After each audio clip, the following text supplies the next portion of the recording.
Here is how to set up an LLC the proper way so that you receive the personal liability protections. First, you'll want to think of the name for the LLC and then check to make sure that the name is available on the state's website and the federal uspto.gov website to make sure that you're not infringing on somebody's trademark who is selling a product or service in the same or similar category as yours.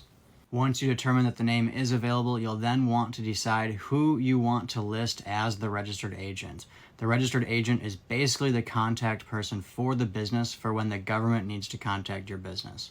You can list yourself as the registered agent, or you can list a third-party company. The benefit of listing a third-party company is that it will help keep your home address off of the state's website. Once you decide who to list as the registered agent, you'll then be able to file the Articles of Organization with your Secretary of State. The Articles is basically a document that brings your LLC into existence, but when you file the Articles, you'll want to make sure that you keep your business purpose very broad because you don't know whether your business is going to pivot in the future, and you're not going to want to have to update the state's website, so you want to keep the business purpose very broad. Oftentimes, I'll file custom articles and I'll list that the business purpose is to engage in any legal activity that's authorized in the state. Next, once the LLC articles are approved by the state, you'll then want to get the EIN number for the LLC. Make sure that you don't get the EIN number until the articles are approved. The EIN number is basically the social security number for the business, and it's required to open up a bank account, and you can get it for free from the irs.gov website.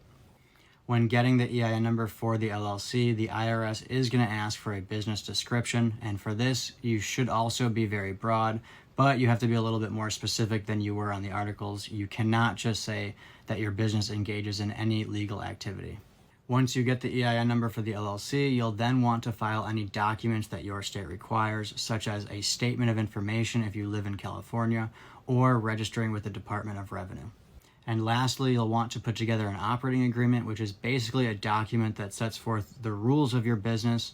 It'll go through a ton of different scenarios, and it'll list who the managers and members are. If you don't have one, then the state's laws will automatically apply to your LLC, which for obvious reasons is not in your best interest. And if you're looking to have all of this done for you, then feel free to reach out.